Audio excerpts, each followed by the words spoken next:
आम आदमी पार्टी जिंदाबाद जिंदाबाद जिंदाबाद। आम आदमी पार्टी जिंदाबाद जिंदाबाद जिंदाबाद। पवन कल्याण जिंदाबाद जिंदाबाद जिंदाबाद। पवन कल्याण जिंदाबाद जिंदाबाद जिंदाबाद।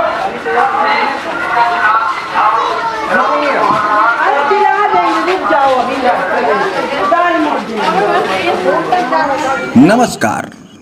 कानपुर के निकाय चुनाव में आम आदमी पार्टी भी बढ़ चढ़कर हिस्सा ले रही है।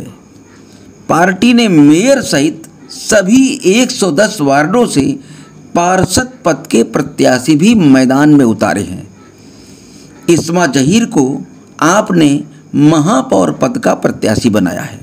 House tax half, water tax माफ और शहर होगा साफ के नारे के साथ इस्मा जहीर पूरे जोर शोर से अपना चुनाव प्रचार कर रही हैं।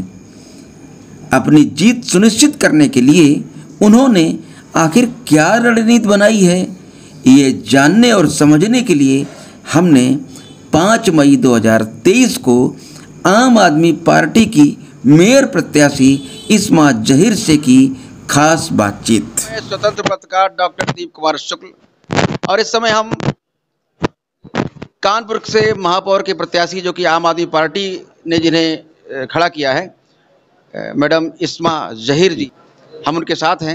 हम बात करेंगे उनसे आखिर वो किन मुद्दों को लेकर के कानपुर से महापौर की प्रत्याशिता का दावा कर रही हैं।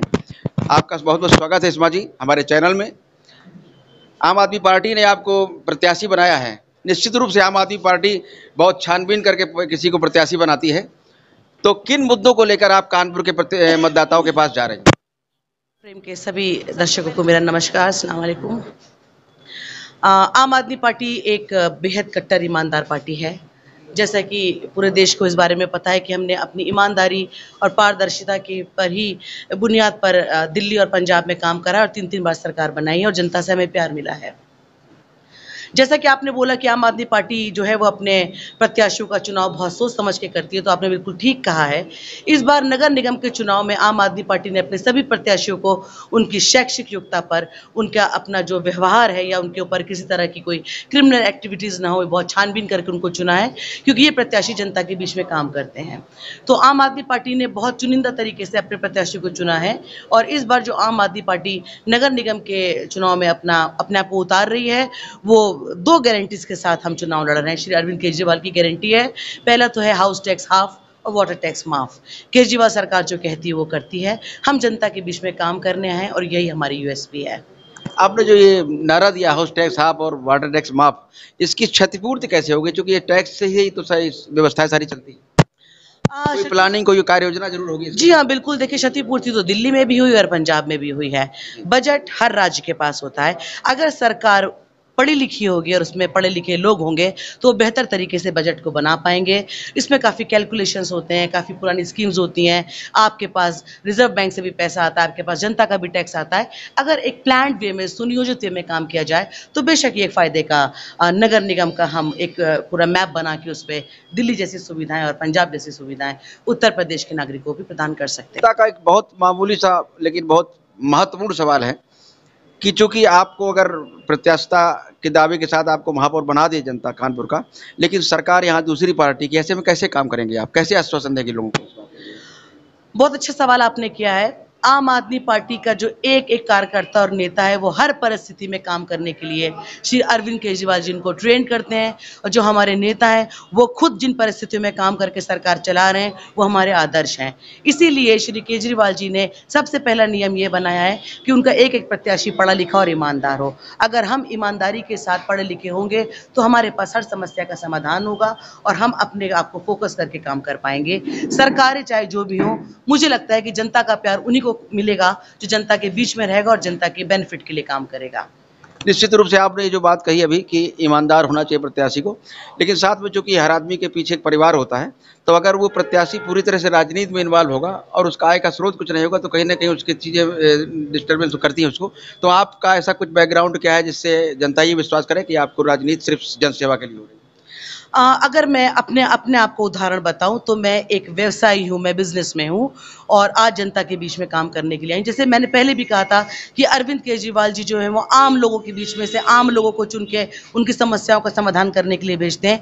तो यहाँ कोई नेता नहीं है, यहाँ हम सब समाज सेवी हैं, हम अपना काम भी करते हैं और ऐसी किसी तरह की राजनीति नहीं करते जहाँ हम सारे टाइम जो है वो लोगों के बीच में जाएं और होर्डिंग बैनर करें और प्रचार प्रसार करें। अपने काम के साथ भी जनता की सेवा का काम कर रहे हैं। आखिरी में बस एक सवाल, एक वाक्य में कानपुर की जनता आपको मेयर क्यों चुने?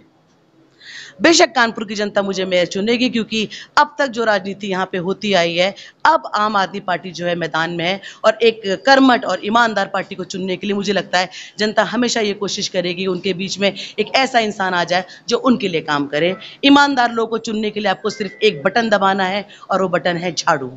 बहुत सुंदर, बहुत अच्छा लगा आपसे बात करके। ये थी इस्मा जहीर जी, जो कि आम आदमी पार्टी से कानपुर के मेयर पद का चुनाव लड़ रही हैं और बड़ी बेबाकी से उन्होंने अपनी बात रखी। और अब देखिए जनता तय करती है कि उन्हें मेयर बनाती कि नहीं बनाती, ये कानपुर की जनता को तय करना है। कैमरामैन दीपक यादव के साथ मैं स्वतंत्र पत्रकार डॉक्टर दीप कुमार शुक्ल।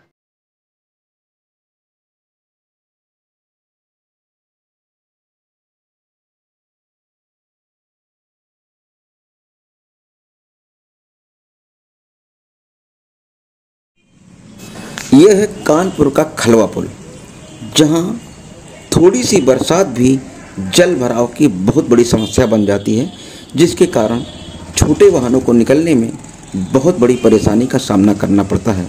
ये समस्या आज की नहीं है, संभवतः जब से इस पुल का निर्माण हुआ होगा तब से हर बरसात इस समस्या का सामना यहाँ के नागरिकों को करना पड़ता है, लेकिन आज तक शायद किसी जिम्मेदार व्यक्ति का ध्यान इस ओर आकर्षित नहीं हुआ।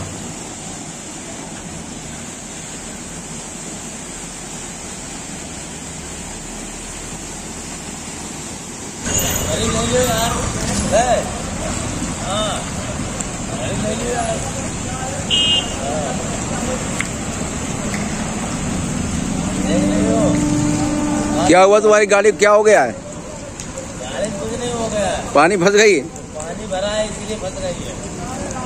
क्या कहोगे? हम ये कहेंगे ना कि मोदी जी इसको देखें आके कि भैया इसका क्या मामला है, क्या कैसे क्या होना चाहिए। हमारी गाड़ी फंस गई है, ये पानी भरा पड़ा है।